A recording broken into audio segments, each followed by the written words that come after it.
vamos a presentar a la bióloga Nicole. Ella tiene estudios de maestría en botánica tropical con especialidad en taxonomía en botánica sistemática, o en sistemática de plantas tropicales. Como parte de sus estudios de maestría ha revisado la taxonomía del género Ficus, de la sección Farmacosicia, de la que viene a hablarnos el día de hoy, realizada en la selva central del Perú. Sus intereses de investigación están orientados al estudio de la diversidad de plantas en los bosques tropicales, con énfasis en la sistemática de angiospermas, epífitas, hemipífitas y arbóreas. Al mismo tiempo, también hay que felicitar al ponente del día de hoy, que muy pronto estará realizando su doctorado en los Estados Unidos. Quizá un poco nos contará sobre esto. Bien, entonces, Nicole, puedes proyectar tus diapositivas y empezar la ponencia. Muchas gracias, Alex, y muchas gracias al profesor Chanamé por sus palabras, por la invitación. Espero cubrir las expectativas. La verdad es que esta charla se piensa más para un público general y no tanto especializado en taxonomía. De hecho, ya di una charla así antes, entonces veo que algunas personas están uniéndose nuevamente en esta presentación, como el profesor Leopoldo y otras personas más. Entonces, bueno, gracias de nuevo. Entonces voy a empezar mi presentación. Me confirman cuando tienen acceso a toda la pantalla, por favor.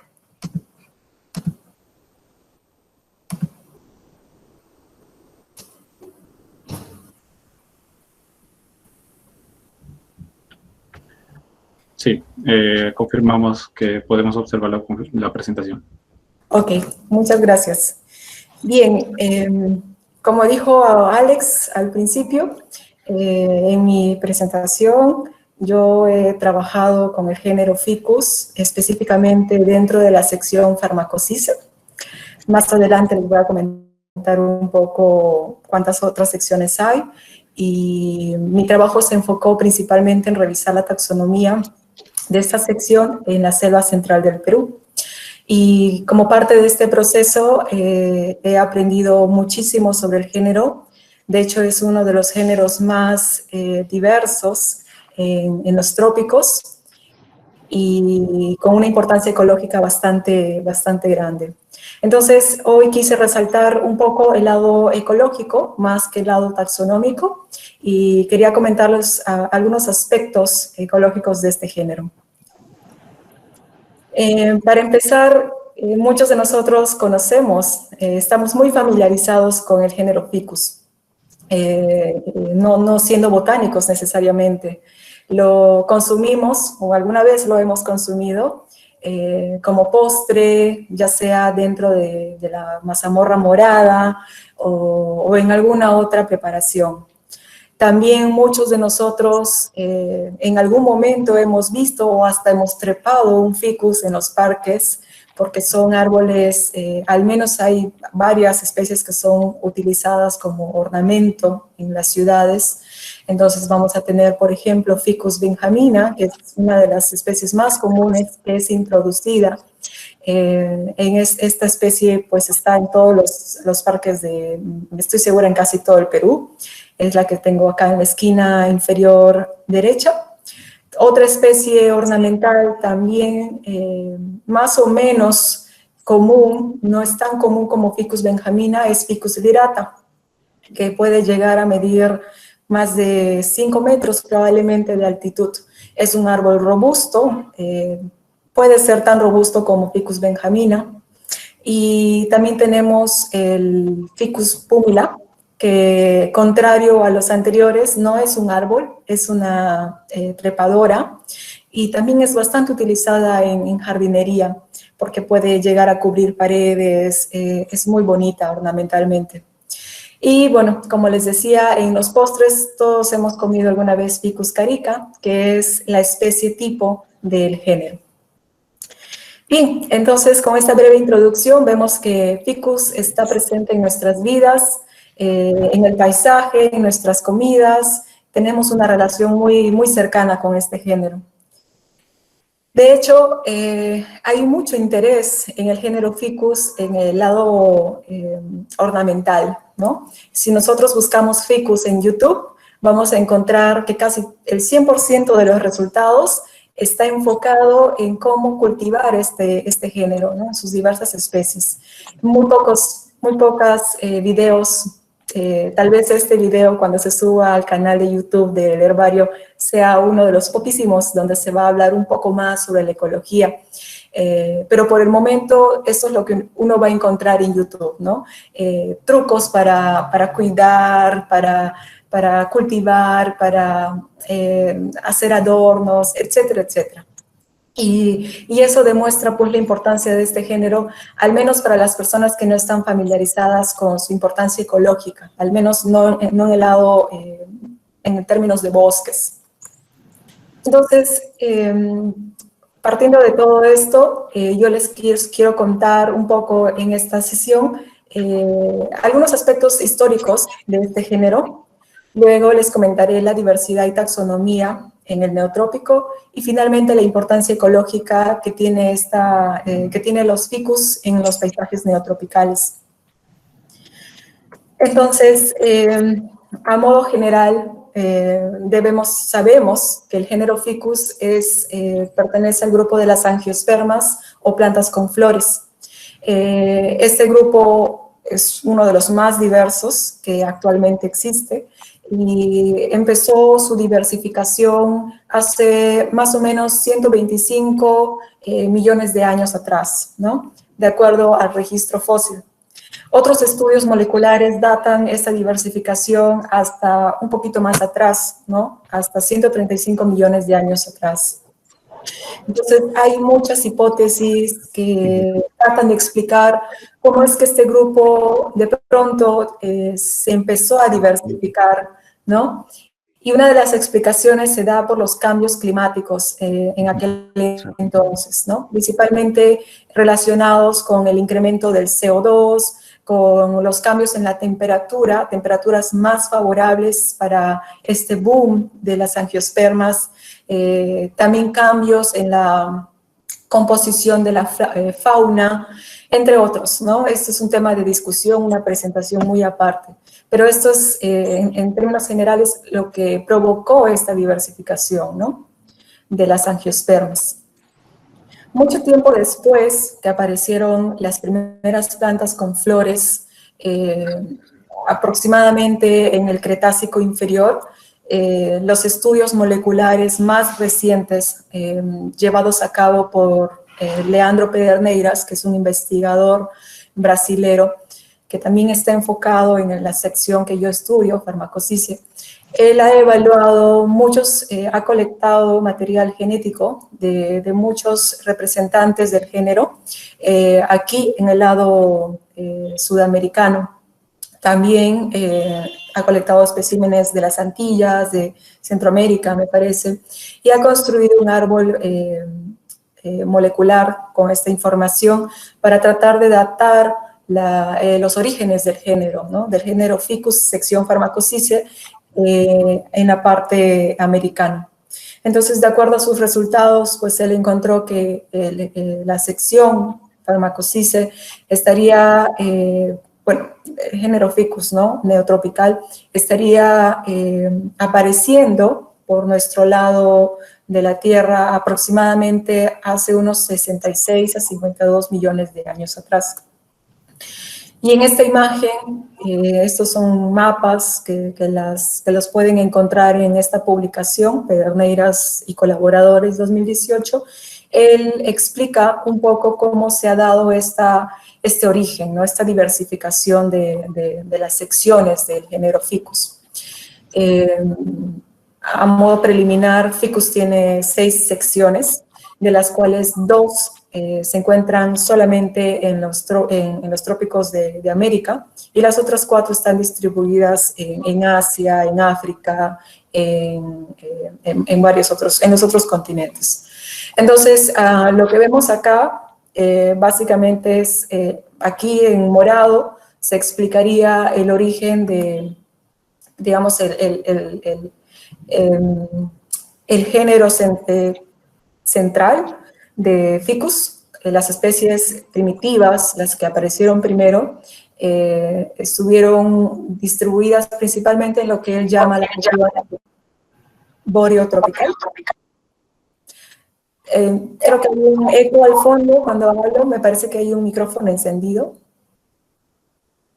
Entonces, en esta región aparecieron las primeras especies de ficus, que posteriormente fueron dispersándose hacia, como podemos ver en las flechas, la parte norte de América, sur, el continente asiático y también en la parte, bueno, la parte de, bueno, la parte sur, ¿no?, de esta parte del continente. Entonces, en los siguientes años vemos la distribución, ¿no? Por acá vemos la sección Pharmacocysce en rojo, Androstiole, que es un grupo primitivo, ya no existe actualmente, y por este lado, en amarillo, podemos ver algo muy interesante, ¿no? Por un lado está la sección Sphaerosuche. Sphaerosuche abarca todas las especies que son hemipífitas. Por ejemplo, acá en Perú llamaríamos a los matapalos. Entonces, Sphaerosuche se distribuye, como pueden ver, en la parte asiática, y también hemos tenido un proceso de migración desde África hasta la parte sur de América, ¿no? Y eso explica por qué en nuestro continente también tenemos Sphaerosuche. Posteriormente hubo una migración a través de estos istmos, estas conexiones de tierra, tanto de la sección Pharmacocysce, que migró hacia la parte sur, como Sphaerosuche, que migró hacia la parte norte, ¿no? Entonces, estas dos subsecciones que se encuentran distribuidas únicamente en América, pues a través del tiempo fueron dispersándose, ¿no?, a lo largo del continente. Ahora, vamos a ver. Entonces, bueno, este proceso pues fue muy largo, tomó varios años, y lo que se quiere explicar acá, al final,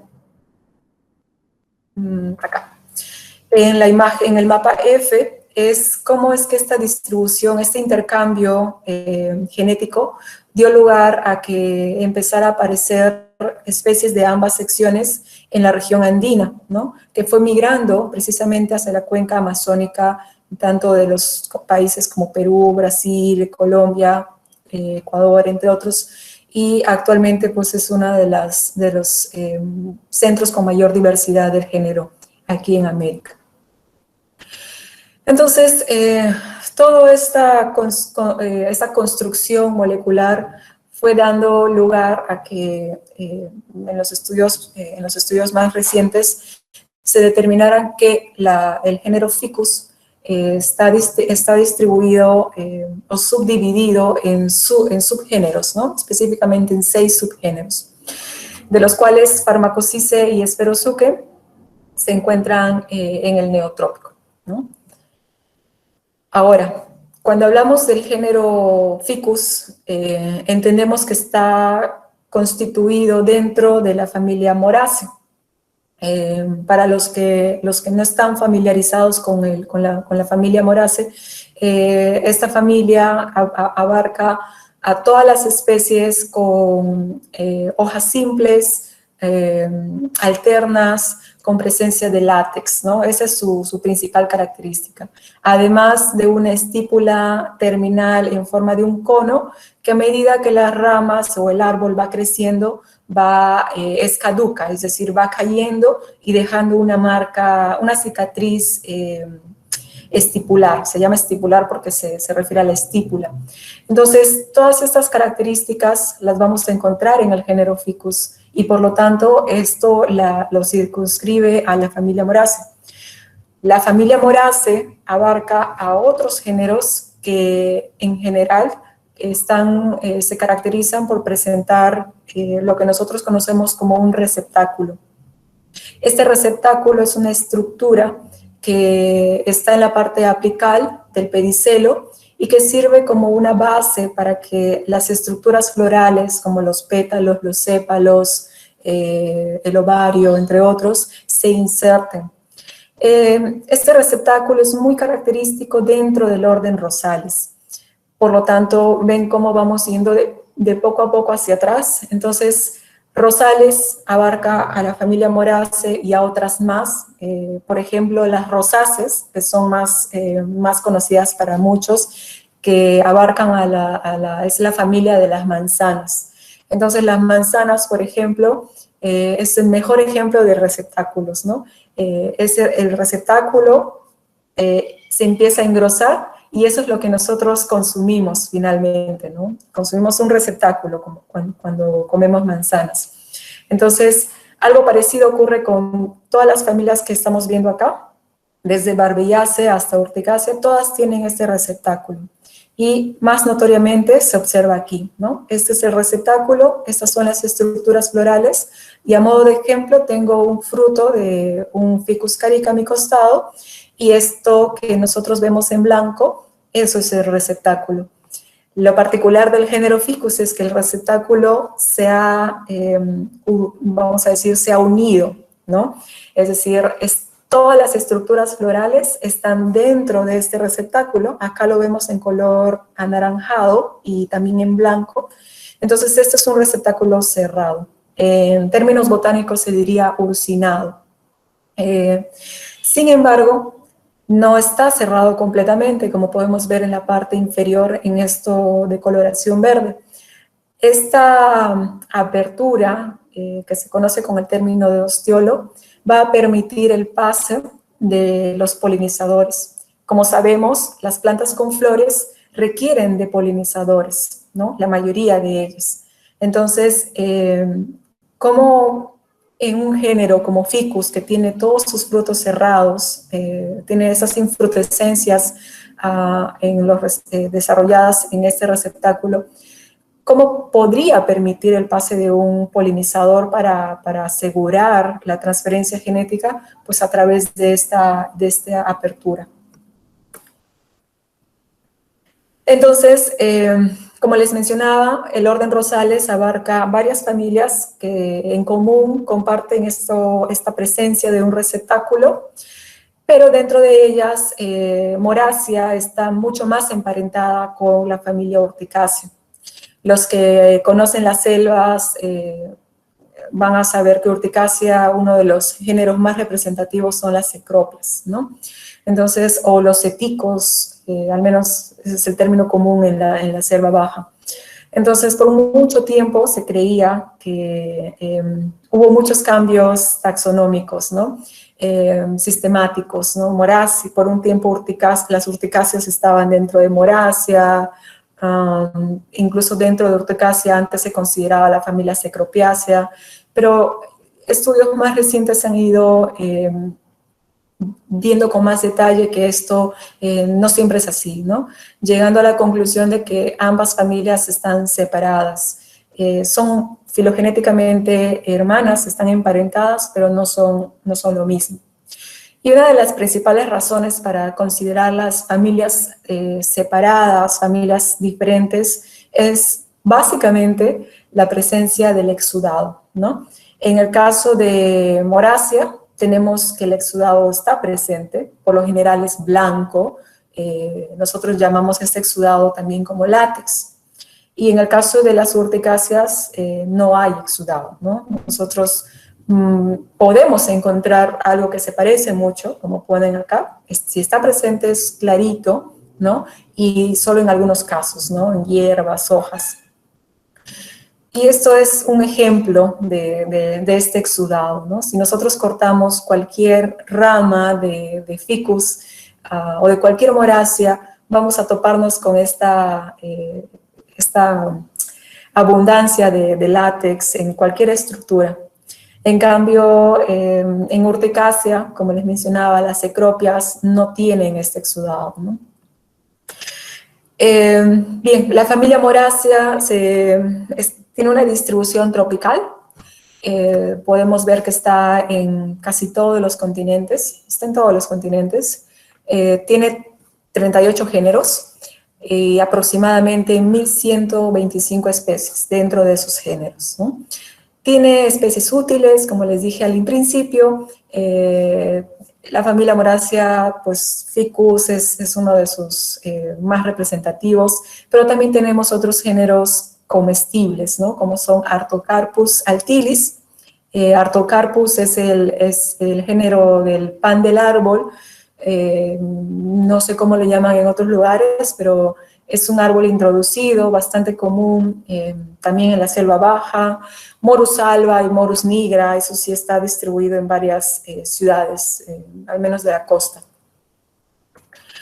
Y aquí están las especies más representativas de la familia Moracia, perdón, los géneros más representativos, ¿no? Artocarpus, Ficus y Morus. Estos son los más conocidos mundialmente, los más comestibles. Y estas son algunas imágenes de los tipos de frutos que podemos encontrar o infrutescencias que podemos encontrar en la familia Moracia, ¿no? Como pueden ver, son la mayoría característicos por la presencia de este receptáculo y hay una variedad bastante grande y muy interesante de estudiar, ¿no? De seguir evaluando. Dentro de la familia Moraceae tenemos 6 tribus, de las cuales la tribu Physae tiene únicamente un género, que es el género Ficus. Esta tribu tiene, bueno, en general tiene varias características, ¿no? Pero el género Ficus en sí puede ser monoico, puede ser dioico, puede tener estípulas libres, puede tener estípulas fusionadas. Se calcula que aproximadamente existen unas 800 especies o más. Este número siempre es variable dependiendo del autor que nosotros citemos, ¿no? Algunos citan 850, algunos dicen 1000, pero este número siempre está sujeto a cambio. Entonces, la característica más resaltante de las Physae, de la tribu Physae, es justamente este receptáculo ursinado, ¿no? Que, como pueden observar acá, una vez que pues es fertilizado por sus polinizadores, empieza a formar los frutos, las semillas, y es un ciclo muy interesante que ahorita les vamos a comentar. La tribu Physae está distribuida en los trópicos principalmente. En América tenemos aproximadamente 270 especies. Eso es un poco más de un cuarto de todas las especies del mundo, si consideramos que son solo 800 especies. Y de esas 270, un poco menos de la mitad están distribuidas en Perú. Entonces, esto nos refleja la gran diversidad de especies de ficus que tenemos en nuestro país. Ahora, dentro del neotrópico, ¿no? Esto ya les vengo diciendo varias veces, hay 2 subgéneros, Pharmacophysae y Sphaerosuche, que están también reportadas para América del Sur. ¿Cómo diferencio yo ambos subgéneros? La verdad es que es muy fácil. Una forma un patrón bastante común que he encontrado, que han encontrado varios autores y también yo en el campo, es fijarnos en la presencia de glándulas, de las glándulas que se encuentran en la base de la lámina en el envés. Entonces, en el caso de Pharmacophysae, vamos a encontrar que tiene 2 glándulas, ¿no? Esto que es de color verde clarito. Y en el caso de la subgénero Sphaerosuche, va a tener presente solamente una glándula. Como les digo, esto hasta el momento es un patrón que se ha cumplido en todas las colectas de ficus que he hecho en el Perú, en las muestras de herbario. Por alguna razón, variabilidad de la naturaleza, podrías encontrar algo diferente. Pero lo importante es encontrar el patrón, ¿no? Si se repite en esta especie que, por ejemplo, una Pharmacophysae solamente tenga una glándula y sea una especie que has identificado correctamente, entonces sería interesante ver a qué se debe ese patrón, ¿no? Pero en general es muy raro ver esto que sea diferente, ¿no? Si encuentran algo así, como les digo, que no cumple el patrón, me comentan porque sería muy interesante reportarlo. En el Perú, la distribución, bueno, este es un mapa que yo obtuve de Trópicos, de la plataforma de Trópicos, y esto refleja en realidad las colectas que se han hecho de ficus en el Perú, ¿no? No necesariamente la realidad, pero de acuerdo a las colectas podemos ver que hay 3 puntos de distribución bastante marcados, ¿no? Por un lado está en el norte, en los departamentos amazónicos de Loreto, Amazonas, Cajamarca, San Martín, ¿no? Y también tenemos otra distribución marcada en el centro, ¿no? Con departamentos como Huánuco, Junín, Pasco, un poco Cariali, y luego tenemos también en el sur. Esto nos puede dar un indicio de más o menos cómo está distribuida esta especie en el Perú, ¿no? Como podemos ver, en la costa hay muy pocos casos, a menos que estos casos se refieran, por ejemplo, a colectas de especies introducidas, ¿no? Habría que verificar estos puntos. Pero por lo general, estas son las distribuciones en el país. Mi trabajo se centró principalmente en la selva central. ¿Por qué? Por un lado, por términos financieros, ¿no? Ustedes saben que hacer una tesis demanda muchos costos, ¿no? Entonces uno normalmente como estudiante no tiene mucho presupuesto y tienes que tomar decisiones, ¿no? Decisiones que igual siguen siendo válidas para tu investigación.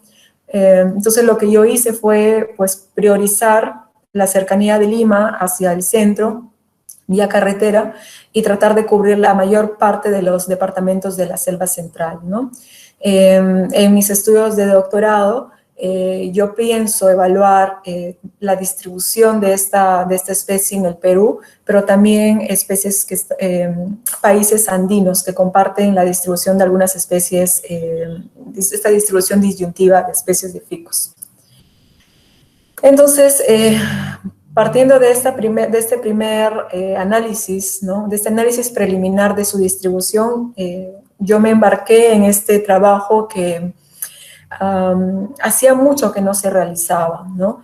La taxonomía en sí es un trabajo que demanda mucho tiempo, mucha revisión de material de herbario, por un lado, pero también mucha colecta de material de campo. A quienes están interesados en iniciar sus estudios en la taxonomía de cualquier género de plantas, deben tener en cuenta eso, ¿no? Primero tengo que ver dónde está distribuido mi género o mi familia, y luego priorizar puntos de colecta, ¿no? Entonces, aquí me ven con una muestra de un ficus, no recuerdo la especie, pero esta colecta fue en Pasco, por ejemplo. Bueno, también tenemos que tener en cuenta que muchas veces los investigadores tienen que trabajar, ¿no? Para poder cubrir sus gastos de estudios. Entonces, a veces es complicado poder manejar el tema de tiempos, el tema de seguir trabajando, en fin, ¿no? Esas son siempre cosas que hay que considerar en la investigación. Y acá me ven en una fotografía en el herbario de Cajamarca, que justamente fuimos este año con mi esposo a revisar algunos especímenes de los herbarios del norte. Ahí también visitamos a Alex en el PRG, y pues acá estamos revisando los especímenes que tienen colectados allá, ¿no? Esto ya a miras del doctorado. Entonces, como resultados previos del trabajo que vengo desarrollando, en Selva Central, pues hemos estado registrando al menos un registro nuevo para Perú, un registro nuevo de Ficus macrocisse. También hemos encontrado una especie nueva que no se había, al menos para Perú, hacía al menos más de 5 años que no se descubría o no se planteaba una especie nueva para el país, y probablemente se deba a que hay esta carencia de revisión taxonómica. Muchas veces, cuando no somos especialistas dentro de un grupo, cuando no invertimos, digamos, no nos iniciamos en el estudio de un grupo de plantas, podemos aceptar como existentes algunas entidades, pero si revisamos a profundidad lo que algunos determinaron como tal especie, no siempre termina siendo así. Entonces hay que, nuevamente los animo a que si están trabajando en la taxonomía de algún grupo, revisen con mucho cuidado a las especies que ya están determinadas, ¿no? Porque finalmente cada uno de ustedes va a tener una perspectiva diferente de este grupo. Van a encontrar cosas que van a ayudar a comprender mejor las entidades, ¿no? Que ese es el fin, el objetivo final, apoyar a que la identificación, el reconocimiento de las especies pues sea más real, más certero y se puedan tomar mejores decisiones, ¿no? ¿Y por qué digo esto? Porque muchas especies de ficus, al menos, son utilizadas dentro de la etnobotánica. Entonces, imagínense que, por ejemplo, alguien quiera preparar una medicina con Ficus insípida, que es conocida como OG, y estén utilizando una especie que dicen que es Ficus insípida, pero que al final no lo es. Entonces estarías dando vamos a decir, los compuestos químicos o los principios activos de una especie que no corresponde a lo que tú dices vender, ¿no? Entonces más o menos va por ahí el tema de tener que identificar bien las especies. Bien, entonces hasta acá hemos visto un poco el tema histórico del género, un poquito de la taxonomía, y ahora vamos a ver por qué es importante ecológicamente el género Ficus en el neotrópico. Entonces, en general, Ficus es uno de los géneros que pueden crecer en muchos ambientes, ¿no? Es bastante moldeable, bastante plástico. Digamos que mientras que tenga las condiciones pueda crecer sobre un árbol, si estamos hablando de especies hemipífitas, perdón, no hay problema, ¿no? Entonces no es exquisito, no es exigente. Entonces, y bueno, provee mucho alimento para muchos animales, ¿no? Está en condiciones bastante altas, fuertes, como lluvias torrenciales, altas temperaturas, vientos fuertes. Y a modo de broma, en el caso de las especies ornamentales, pues no ocurre siempre eso, ¿no? Yo al menos he intentado cultivar todas las especies ornamentales que hay aquí en Lima y nunca he tenido suerte. Entonces, debe ser que no conozco mucho, no me he visto los videos que han salido al principio, o simplemente no sé, no tengo manos para cultivar. Entonces, hay muchas cosas interesantes sobre Ficus, ¿no? En sí, el género se ajusta muy bien cuando un investigador quiere empezar a estudiar temas de evolución y coexistencia en bosques tropicales, ¿no? Uno de los principios que se debe tener en cuenta cuando quieres abordar este tipo de investigaciones son 4 puntos, ¿no? El primer punto es que el grupo de plantas o la especie o el género que tú vayas a evaluar debe ser característico del bioma, es decir, debe cumplir un rol funcional importante para que tú puedas pues, entender la coexistencia de este género con otros factores bióticos. Y Ficus cumple con esa condición. Otra condición es que tiene que ser si estamos hablando en géneros, tiene que ser un género grande, ¿no? Al menos más de 800 especies. Ficus también lo cumple. Deben ser raros. Raros en el sentido de que, por ejemplo, la dinámica de su, vamos a decir, la parte ecológica no es completamente conocida, ¿no? Al 100% no lo sabemos. Hay ciertos patrones que todavía faltan estudiar, investigar más. Y finalmente que deban habitar lugares muy peculiares y que son netamente restringidos para bosques tropicales.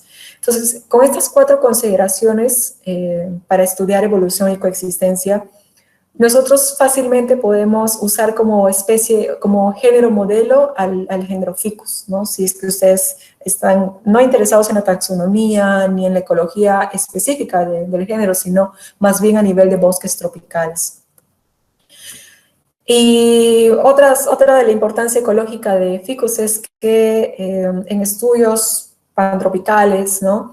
En redes de parcelas a grandes escalas, el género ficus es el único que está registrado en al menos cada una de las 18 parcelas en 14 países que han evaluado estos trabajos, ¿no? Entonces pueden ver que es un género bastante, más o menos común, ¿no? Lo vas a reportar en casi todas tus parcelas.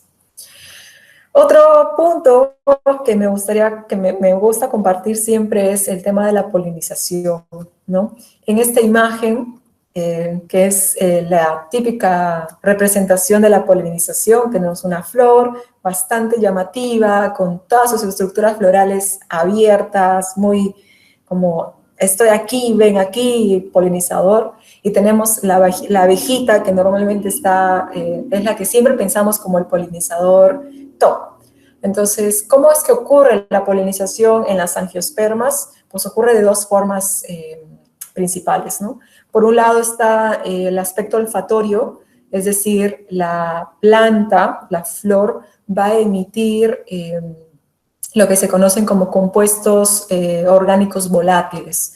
Estos compuestos, que básicamente son químicos, que emite la flor y que al distribuirse en la atmósfera, pues va a llegar hasta los polinizadores. Y aquí vas a tener dos tipos de polinizadores, ¿no? Los genéricos y los específicos. Si no es por el lado olfatorio, otra forma también es a través de lo visual. En este caso, pues vamos a encontrar flores que tienen colores muy llamativos, formas muy atractivas. Por ejemplo, en el caso de las orquídeas, ¿no? Muchas de ellas han adaptado la forma de su labelo, que es uno de los pétalos de las orquídeas modificado, para que puedan atraer visualmente a su polinizador, ¿no? Muchas veces se hacen parecer por ejemplo, a abejas o avispas, que finalmente son engañadas por eso, ¿no?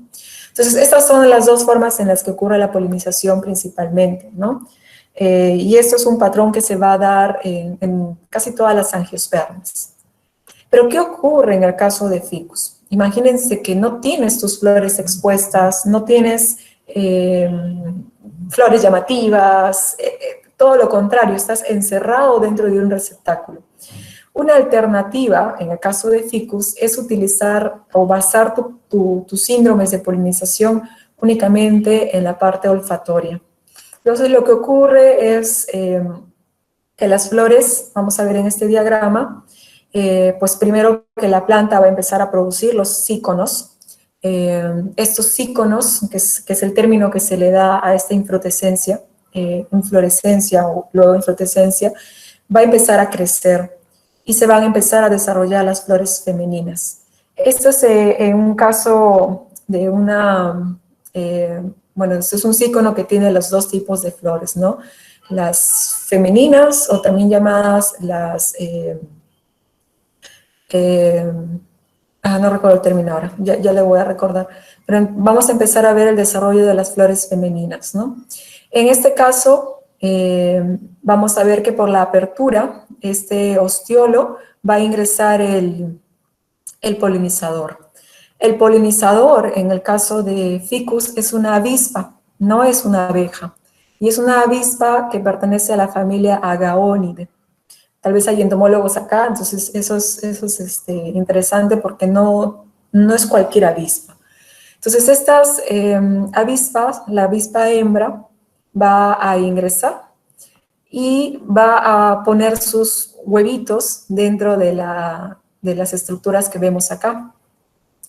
Una vez que empiezan a crecer otras estructuras, los huevitos van a eclosionar y se van a alimentar de las estructuras florales, ¿no? Una vez que se alimentan, van a salir, no necesariamente por el ostiolo. Yo he visto en muchas especies que pueden perforar las paredes del receptáculo. Entonces van a empezar a salir tanto avispas hembras como avispas macho, y pues va a ocurrir van a copular, y una vez que la hembra, esto dura muy poco tiempo, ¿no? Una vez que copulan, nuevamente la hembra va a buscar un ciclo no disponible y el ciclo va a ocurrir de nuevo, ¿no? Y en todo este proceso también va a ocurrir la polinización, porque mientras que estas avispitas están saliendo, recordemos que acá tenemos flores estaminadas, es decir, flores que tienen estambre, tienen polen, y estos individuos de avispas, al salir, van a llevar consigo granos de polen. Entonces, estas avispas, la avispa hembra, cuando busca otro cícono, se va a llevar por transferencia el polen de otro individuo y pues va a ocurrir la polinización, ¿no? Entonces, esto luego se van a formar pequeños frutitos y en algún momento, si este cícono cae al suelo y encuentra las condiciones, va a empezar a crecer, ¿no? Entonces, aquí vemos cómo están las avispitas. El tamaño, el diámetro del ostiolo también varía de acuerdo a las especies, ¿no? Recordemos que, o tengamos en cuenta que las avispas muchas veces son específicas de las especies, ¿no? Eso es lo que se reporta al menos. Pero también se ha encontrado que varias especies de avispas pueden polinizar diferentes tipos de especies de ficus. Entonces, ese es otro tema también que yo les aliento a investigar, ¿no? No se conoce mucho sobre el proceso de polinización del género y tampoco sabemos mucho sobre las avispas, qué especies están polinizando ficus. O sea, acá hay mucho material de trabajo, muchos temas de investigación interesantes. Los que quieran seguir discutiendo de esto, yo con mucho gusto les podemos seguir hablando. Entonces, ven acá que tenemos la avispita que está empapada de polen, pues esto es como lo que contribuye a que finalmente ocurra la transferencia genética. Y pues acá vemos un video de cómo las avispas están saliendo del cícono, ¿no? De una especie asiática.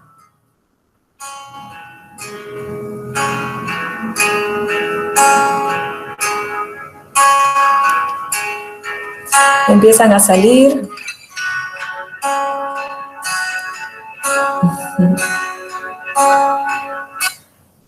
Ay, perdón.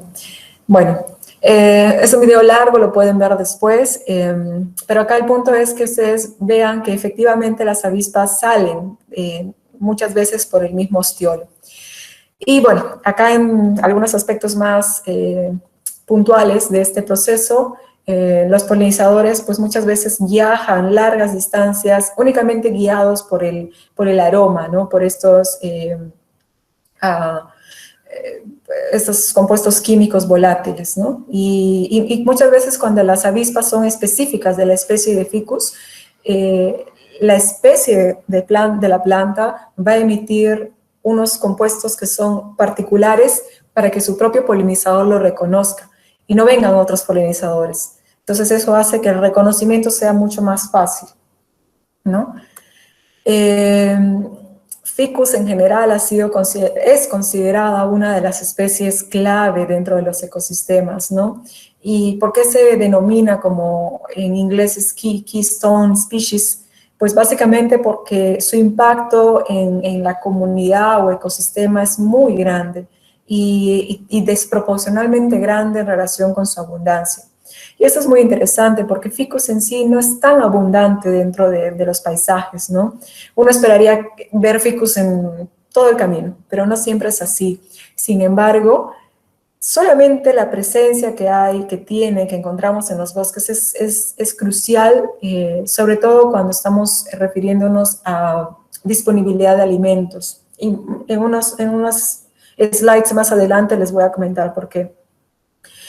Según un recuento mundial, aproximadamente unas 1.200 especies de vertebrados se alimentan de las infrutescencias de este género.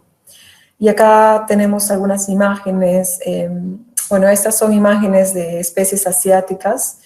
No he encontrado, al menos para Perú, para especies del neotrópico, y eso también sería interesante que se reporte, que se empiece a conocer más sobre la interacción animal-planta de este género acá en nuestro país, al menos, ¿no? Entonces pueden ver que ficus está proporcionando alimento a muchos animales, ¿no? De todo tipo. Según esta revisión, ¿no? Vertebrados frugívoros que consumen higos han encontrado que unas 1.274 especies de aves y mamíferos se alimentan de ficus, ¿no? Acá tenemos más detalles, 990 aves y 294 mamíferos, ¿no? Entonces son más aves las que consumen. Y además también tenemos peces y reptiles. Esta es una imagen de Christian Ziegler, que es un fotógrafo de Nat Geo, muy buen fotógrafo. Él toma fotografías impresionantes. Esta es una imagen de, si no me equivoco, de Panamá. Y podemos ver acá varios frutos, ¿no? Frutos de varias especies, y por acá tenemos ficus. Entonces, aquí lo que yo quiero que se manifieste es la gran diversidad de tipos de alimentos que los vertebrados pueden encontrar en los bosques. Pero ¿qué pasa? O muchos de nosotros que hemos estado en campo, nos damos cuenta que no siempre encontramos las especies con flores o con frutos. Entonces, ¿qué ocurre cuando no hay esa disponibilidad? Lo único que queda disponible son los síconos. Y eso es porque ficus tiene una particularidad. Normalmente otros géneros tienen su floración y fructificación, son sincrónicas. Es decir, las poblaciones, diferentes poblaciones del mismo género, pueden estar en flor vamos a poner como ejemplo, enero y febrero. Y su fructificación sigue 2-3 meses después. Y el resto del año no tienen frutos, no tienen flores. Entonces, digamos que este proceso ocurre una vez al año. En cambio, ficus, una misma población de una misma especie, puede estar con flores o inflorescencias o infrutescencias, vamos a poner en enero. La misma especie, pero otra población puede estar en el mismo proceso 2 meses después y otra población en otros meses. Entonces, este proceso se conoce como fructificación asincrónica. Es decir, no existe una época del año específica para este proceso. Y eso es muy positivo para las especies, ¿no? ¿Por qué? Porque no todo el año va a haber disponibilidad de aquellos frutos que las especies de vertebrados prefieren. Y lo que ocurre cuando este alimento es escaso es que ellos se alimentan de otros frutos disponibles, en este caso, ficus. Entonces, ahí nomás nos damos cuenta de la importancia ecológica que tiene este género, ¿no? Acá tenemos otro estudio que se realizó en Cochacacho, que es una estación biológica dentro del Parque Nacional Manu. En este trabajo evaluaron una especie de ficus pertusa. Esta está dentro de la sección Spherosuche. Y encontraron que un solo individuo, un solo árbol de esta especie, bueno, no es un árbol, es un hemipífito, alimentó hasta 44 especies de vertebrados diurnos, ¿no? De diferentes tamaños, nada más en 21 días. Entonces es un solo individuo, imagínense en todo el bosque. Otro punto importante, clave en la ecología de ficus es que estos son especies pioneras, la mayoría de ellas, ¿no? Es decir, cuando hay un claro, cuando por ahí pueden deforestar, son una de las primeras especies que se van a establecer, uno de los primeros géneros que se establecen en el proceso de la sucesión de los bosques. Y esto se evidencia mucho más en este estudio de Jukka Salo. Jukka Salo y todos los colaboradores que ven acá son finlandeses que por mucho tiempo estudiaron la Amazonía durante la época de los 80, 90. Ellos son de la Universidad de Turku. Y en este trabajo estudiaron pues, la dinámica de los ríos, ¿no? Y su diversidad en los bosques de selva baja de la Amazonía. Y en ese trabajo me gusta mucho que han hecho esta representación gráfica de cómo es la sucesión en los bosques ribereños. Y podemos ver que al principio pues tenemos solo arena, luego hay una sucesión bien marcada de pájaro bobo o Tesaria integrifolia. Luego, pues por el mismo proceso de sedimentación, vamos a encontrar áreas más altas, áreas más bajas y una especie de curva. Entonces, las áreas más altas van a tener por consecuencia especies, ¿no? Luego tenemos una sucesión de ceticos, ¿no? Y después, en los suelos más antiguos, tenemos una sucesión Ficus cedrela. Y bueno, finalmente estamos hablando ya de 300 metros adentro, ya estamos considerando bosques secundarios maduros. Entonces, como ven, Ficus es parte importante de este proceso sucesional. Y bueno, para finalizar esta presentación, les quiero compartir este video de David Attenborough, y en este video explica el ciclo de vida, ¿no? de un estrangulador. Es un video cortito, entonces vamos a verlo. Some of these squatters can become murderers.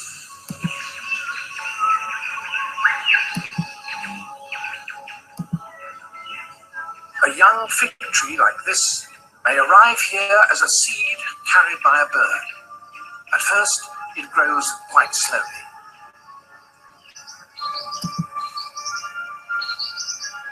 As it gains in strength, its roots crawl downwards over its landlord's branches. Some dangle free, but keep on growing.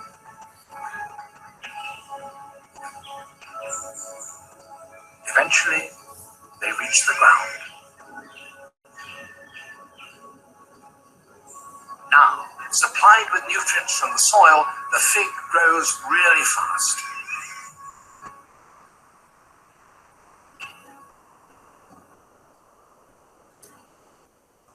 The rootlets wrapped around the main trunk thicken and fuse into a lattice.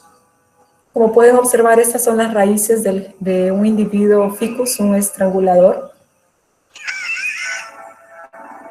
The host tree's fate is now sealed, for it is in the clutches of the strangler fig. As years pass, the fig thickens its roots, embracing the trunk ever more completely. Trees grow by increasing their girth. For the host tree, that is now impossible. But growth is difficult anyway, because the fig has a huge crown in the canopy that cuts off sunshine from its host, and its roots in the ground are stealing most of the soil's nutrients. Eventually, the host tree is killed, and its trunk rots away. But the fig does not fall.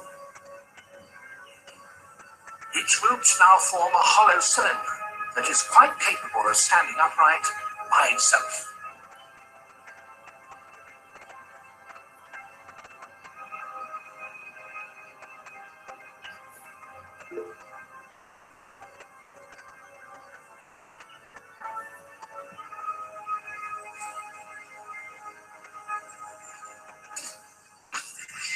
This strangler is about 300 years old. In fact, it may be misleading to refer to it as a single tree. It's probable that 300 years ago, there were several young figs up in the canopy. Now, centuries later, their roots have grown down to the ground. They've got rid of the body of their victim, and they're clinging to one another in this extraordinary interlace of pillars and buttresses in order to maintain their dominance of this part of the forest. Bueno, según David, este árbol, este estrangulador tendría al menos unos 300 años de vida.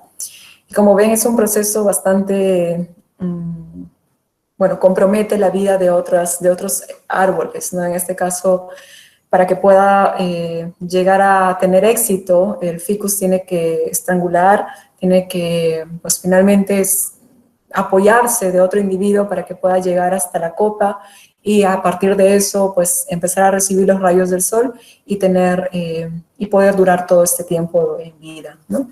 Entonces, eso sería todo para mi presentación. Muchísimas gracias por estar aquí, por estar presentes y escuchar.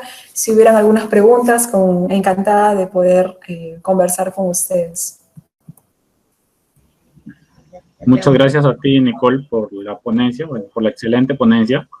Viendo el video y atendiendo a tu ponencia, quisiera consultarte si las especies de ficus tienen una predilección por alguna especie de hospedero. ¿Se ha documentado esto?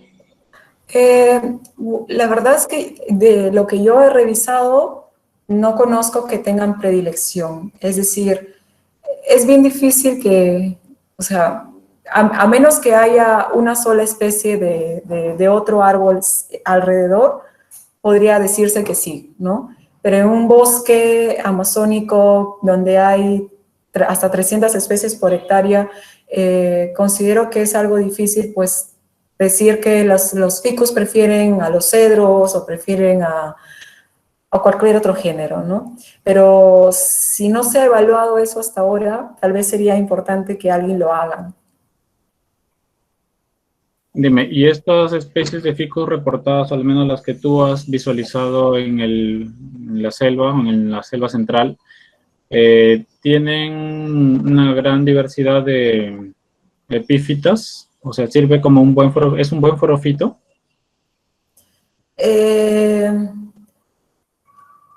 ¿Te refieres a las especies, a las otras especies sobre las cuales crecen? Claro, y es un buen forofito para especies epífitas, semipífitas, como los helechos, orquídeas, bromelias, entre otras. Bueno, para ser honesta, Alex, yo trabajo principalmente con la sección Pharmacocice, que son árboles, no tanto con los semipífitos. No sabría, o sea, he colectado, pero no le he tomado esa importancia a la parte, a otros aspectos, ¿no? Entonces, quizás cuando vuelva al campo, cuando se pueda volver al campo, voy a tener más cuidado de esas cosas, pero por el momento no tendría una respuesta para eso. Ok, muchas gracias. Hay una pregunta de Natalie Virado, bueno, te saluda y te consulta qué especies se han reportado para el occidente del Perú. Supongo ¿El occidente, qué lado del occidente? ¿Te refieres a la costa? ¿Te refieres a...? Claro, el noroccidente, me supongo. Ok. De lo que he revisado en el herbario en los herbarios de allá, en el PRG, en el CEPUM y en el HUT, pues no hay mucha diversidad, la verdad. En el PRG creo que habían menos de 5 especies. Tienes una especie que es bastante común allá, es Quatrecasasana, es un hemipífito. Tienes Ficus maxima también, que es una Pharmacocice, es un árbol. En general la diversidad es mucho más baja que al lado oriental de los Andes. ¿Puedo preguntar? Sí, adelante, doctor. Ya. Si hay un estudio del género Ficus para el Perú a nivel taxonómico, la identificación de las especies. Y repitiendo la pregunta anterior sobre las especies de Ficus aquí en el norte del Perú, en la parte occidental, en el bosque seco, porque hay harto Ficus desde el río Chicama en La Libertad hasta Tumbes, todos los ríos.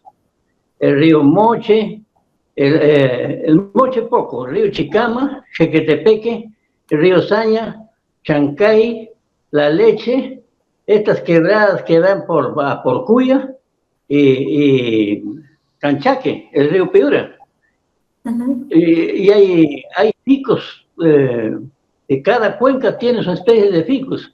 Yo no sé si hay identificación de todas estas especies que están para acá, a la parte occidental de los Andes, en las riberas o en la cuenca de los ríos que vienen a la costa. hay varias especies, nosotros no los vemos, pero sabemos que son ficus, pero no tenemos mucha claridad en la identificación. Aquí en Olmos hay una especie, la única que tenemos referencia, Ficus jacobi, cuya muestra original fue recogida por Allende y por Rodolfo Vázquez hace como 30 años y se describió como nueva. Y nosotros lo conocemos a la especie porque sabemos de qué planta llevaron la muestra. Y nosotros viajamos constantemente por ahí. Gracias. Muchas gracias a usted, doctor Leopoldo, y qué gusto volver a escucharlo desde la última vez que di esta charla. Sobre su primera consulta, estudios taxonómicos como tales no hay.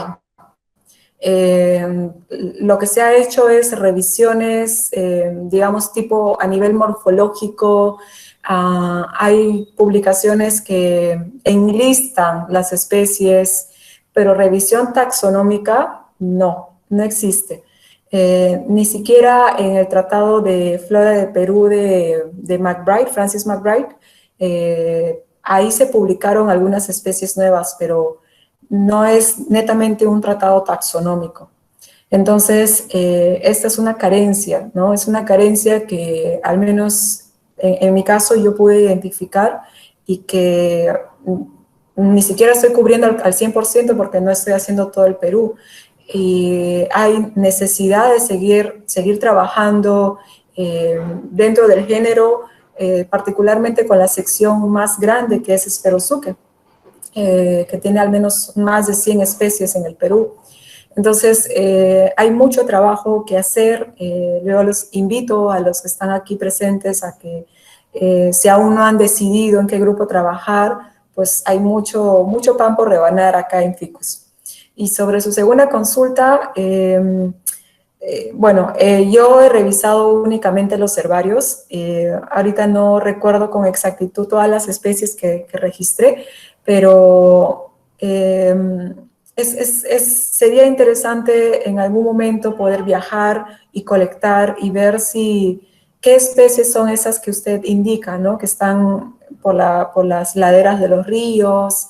Tal vez sean las especies que yo he visto allá en los herbarios. No sabría decirle porque no las puedo ver, pero quizás allá si hay estudiantes en el norte que quieran iniciarse en la botánica o en la taxonomía, pues nuevamente yo los invito a seguir trabajando por el norte, ¿no? No sabemos mucho sobre los ficus que se distribuyen en la costa, en la parte occidental de los Andes. Es un trabajo muy importante y necesario. Excelente. Bueno, coincido con tu punto de vista. Es necesario mantener o continuar con estos estudios. En realidad, acá en el norte, como lo dice el doctor Leopoldo, hay muchas especies que necesitan ser revisadas y necesitan ser estudiadas. Muchas cuencas tienen una particularidad y diversidad única, quizá influenciada por los diferentes factores que lo clasifican como un hotspot, un área muy diversa. Ojalá alguno de los participantes de esta ponencia se animen a continuar o a estudiar estos árboles que cumplen un rol ecológico muy importante. Si bien, como le decía el doctor Leopoldo, en el norte tenemos bastante bosque seco, pero son los ficus los que siempre están verdes en las partes de las cuencas de las quebradas, y es muy necesario continuar o hacer el estudio de estos ecosistemas. Continuando con las preguntas, hay las felicitaciones de la profesora Consuelo Rojas. Ella es docente de Laboratorio de Cultivo de Tejidos acá en la Universidad Nacional.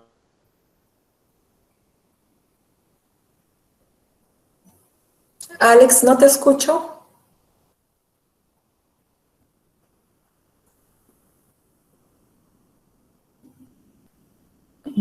Alex, creo que se cortó tu transmisión.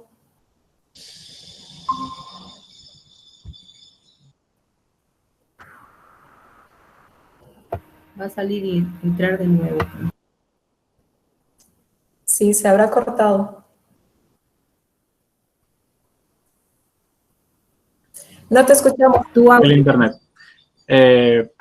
Bien, les decía, hay una pregunta más. Bueno, las felicitaciones de la profesora Consuelo Rojas y también la pregunta de Boris. No sé, bueno, como me salí, no puedo visualizar la pregunta. A ver, denme un momento para abrirla en el celular. Bien. Dice Boris, hola Nicole, felicitaciones, un género bastante interesante, una consulta. Había olvidado cómo se llama ahora las urostigmas o el grupo recién cambiado este año. Me perdí el inicio de la charla y sobre la pubescencia en algunas especies es muy variable. ¿Existen complejos de especies con variabilidad en el género para el Perú? Solo he visto para Ficus americana. Muchas gracias por tu apoyo, he aprendido bastante, gracias a ti. Excelente, Boris, creo que te refieres a una especie que tiene bastante pubescencia en el Embés, acá en el norte. Ya, hola Boris, ¿qué tal? Qué gusto poder saber de ti de nuevo. A ver, entonces, urostigma ha cambiado no este año, cambió hace ya bastante tiempo, y es ahora Spherosuche, el nuevo subgénero. Bueno, no es nuevo en realidad, este subgénero se propuso hace muchísimo tiempo, pero a veces se da preferencia a algunas palabras que se usan hasta que alguien revisa y se da cuenta que por orden de publicación correspondería llamarlo de otra forma, ¿no? Entonces, eso ocurrió acá, por eso es que ahora se llama Spherosuche. Sobre la pubescencia en algunas especies es muy variable. ¿Existen complejos de especies? Sí. De hecho, dentro de la subgénero Spherosuche, la sección americana, hay complejos de especies. El especialista que ya falleció, Cornelis Berg, él proponía muchos complejos, ¿no?, de especies. Está el complejo Ficus pertusa, Ficus crocata, etcétera, ¿no? Entonces, muchos de esos complejos se agrupan pues porque se reúnen, porque comparten características morfológicas afines, ¿no? Sin embargo, han habido algunas publicaciones que, digamos, analizando más a profundidad la morfología, han visto que dentro del complejo, al menos Ficus pertusa, sí se podían separar algunas especies, ¿no? Entonces, sería interesante poder seguir haciendo estos estudios dentro de los complejos y ver si efectivamente se tratan de entidades muy afines, si son las mismas entidades o si se tratarían de especies diferentes. La pubescencia es un tema que, al menos en Ficus, te puede ayudar en la identificación. Digamos, hay especies que son muy plásticos en cuanto a su pubescencia. Vas a encontrar algunas que son, vamos a decir, que se puedan distribuir en zonas más altas y las encuentras también en selva baja y que probablemente por esta misma distribución van a desarrollar un poco más de pubescencia. Pero eso, recuerda que lo que marca la diferenciación genética entre especies es los mecanismos de reproducción. Entonces, en el caso de Ficus, para poder decir, no sé si tu pregunta va por ese lado, ¿no? Pero para yo poder determinar si una característica me puede decir si es o no una especie distinta, si son entidades diferentes, yo me fijaría más en la parte de reproductiva que en las pubescencias, ¿no? Entonces, si tú has revisado, mi recomendación sería, ¿no?, si quieres evaluar un poco más a detalle este tema de los tricomas, yo te recomendaría que no solamente revises los especímenes de tu localidad, ¿no? Por ejemplo, si estás evaluando Lambayeque, no solamente revises esas especies de Lambayeque, sino que veas esa variabilidad en la pubescencia a lo largo de todos los gradientes geográficos, ¿no? Y recuerda que muchas especies no solamente están en Perú, están en Colombia, están en Panamá, están en Costa Rica. Entonces, todas esas consideraciones debes tener en cuenta cuando revisas morfológicamente a nivel de caracteres no fértiles, para poder tener un entendimiento más profundo de tu especie o de tu entidad, ¿no? Eso es lo que podría decir sobre ese tema de variabilidad morfológica. Muchas gracias. Hay una intervención de la profesora Consuelo. Adelante, profesora. Sí, muchas gracias, Alex. Señorita Nicole, realmente yo la felicito nuevamente. Es un gusto escuchar realmente cómo se ve o se percibe que en realidad pues hay muchísimas cosas por hacer, muchas cosas por trabajar, y creo yo que todas estas reuniones están sirviendo también de incentivo para nuestros alumnos, para nuestros jóvenes, para que se encaminen a investigar en estos temas de tanta importancia que están ahí esperando para ser abordados. Yo solo quería complementar un aspecto de repente ecológico y de lo que está pasando con estos ficus. Nosotros particularmente estamos trabajando en una especie de evaluación en estos bosques estacionalmente secos, y tal vez un poquito proyectándonos a las cuencas, aquí por Salas, en la parte alta, y en realidad estamos observando que cada vez hay menos individuos, o están muy esparcidos, y ya hay una población muy pobre. Entonces, antes que se terminen esas poblaciones, se ha hecho una evaluación, hay una publicación, está a punto de salir otra, y lo que a nosotros nos ha llamado mucho la atención es que no hay individuos jóvenes, ¿no? Entonces, tal vez por el calentamiento global, problemas de agua, etcétera, no hay esa regeneración natural que debe haber. Entonces, y es para nosotros más nos preocupa porque en realidad es abundante la producción de frutos, ¿no? De psiconos encontrar en época de fructificación cantidades enormes, ¿no? En el suelo, pero ya no hay esa regeneración. Entonces, eso nos llamó un poco a nosotros la atención porque, bueno, con los mismos señores de los agricultores, ellos nos dicen, sí, antes había, pero ya no hay, ¿no? Entonces, eso a nosotros particularmente nos cautivó nos motivó en la universidad para aperturar tal vez un sistema de propagación in vitro, y bueno, ahí prácticamente todas las semillas germinan, ¿no? Entonces, hay dos cosas que se está abordando ahorita. Hacer las colectas, que gracias a ti, con la comunicación que han tenido con Boris, nos han ayudado en la identificación, creo, de unas 2 especies, ¿no? Para confirmarnos de qué se trataba. Entonces, se está tratando de colectar esas plantas, colectar las semillas, guardar un poco también, ver hasta dónde es su viabilidad, guardarles in vitro y generar plantones y nuevamente a la comunidad llevarlos, porque eso es lo que se está tratando con ellos, ¿no? O sea, cubrir esas cuencas, porque vemos que la cobertura es bastante amplia, ¿no? Y eso también evita la evaporación. Entonces, eso es lo que nosotros hemos tratado de conversar con la gente de la comunidad, y bueno, y estamos haciendo todo un trabajo ahí de reforestación, de conservación, y bueno, no sé qué otra cosa más vamos a hacer ahí, pero eso te comento, ¿no? De repente, que eso es lo que se está haciendo con los ficus aquí. Y cualquier cosa, ya estaremos en comunicación de repente para que nos apoyes en la identificación de algunas especies que tenemos por ahí, un par que todavía está en duda. Muchísimas gracias, Nicole. Bendiciones. Gracias, gracias a usted y felicitaciones por su proyecto. Sí, Boris me comentó al principio y me pareció muy genial lo que ustedes están haciendo. Sería bueno que esto ocurra en varios otros lugares, ¿no?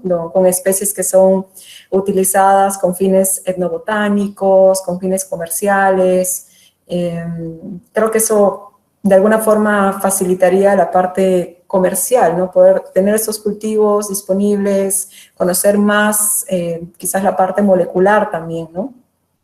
Y sobre la regeneración, yo no conozco mucho los bosques del norte, me encantaría visitarlos, pero quizás como indica usted, ¿no? Quizás es un tema de cambio de las condiciones climatológicas o microclimas que estén ocasionando que los ficus no se adapten o no puedan llegar a germinar, ¿no?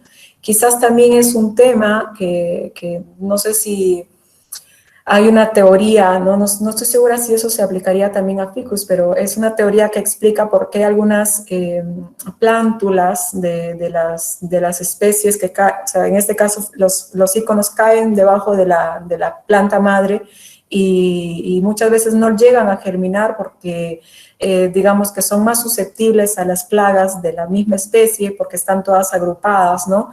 O porque pues un tema de competencias, en fin, varios aspectos ecológicos. Quizás si es que ustedes lo han evaluado, podría ir también por ese lado, ¿no? Quizás no están creciendo porque hay competencia, básicamente, ¿no? Y tal vez sí podría ser que el dispersador, ya sea un murciélago o no sé si hay primates por allá, tal vez ese dispersador que antes ayudaba a que sea más fácil que haya la regeneración, pues ya no está, ¿no? Entonces también puede ser ese tema. Yo sé que ustedes están considerando varias de esas cosas y al menos de mi parte tendría que revisar más para poder darle una respuesta diferente a lo que probablemente usted ya sepa. Pero igual, muchas gracias por sus palabras. No, muchas gracias a ti. Más bien, cuando ya se pueda y puedas venir por aquí, por el norte, armamos una expedición para salir por esos lugares. ¿Ya? Muchas gracias. Suerte, muchas gracias. Excelente. Muchas gracias, Nicole, por tu respuesta y a la profesora por su participación. Y esto es lo bonito, quizá lo interesante de estas charlas, que se generen nexos para futuros trabajos y futuras investigaciones. Al final, los beneficiarios siempre van a ser los ecosistemas, o al menos vamos a dilucidar qué es lo que tenemos y la importancia de nuestra diversidad. Hay felicitaciones, bueno, continuando con las preguntas, hay felicitaciones de José Ayasta por la excelente ponencia y de Samia Lara. Muchas gracias por la excelente información proporcionada. Bien, no sé si hay alguna otra pregunta más en el público, alguna participación, intervención, si es así. Voy a dejarles mi correo en el chat, por si desean escribirme, están interesados en que les proporcione mayor información o quieren hablar sobre algún tema que se les ocurrió, sobre ficus, con mucho gusto. Excelente, entonces queda más que agradecerte, Nicole, por la excelente ponencia que nos has brindado el día de hoy. Espero que haya servido para entusiasmar y para motivar a los participantes y quizá algunos de nuestros alumnos que hay aquí en la universidad, o al menos los estudiantes del Departamento de Botánica.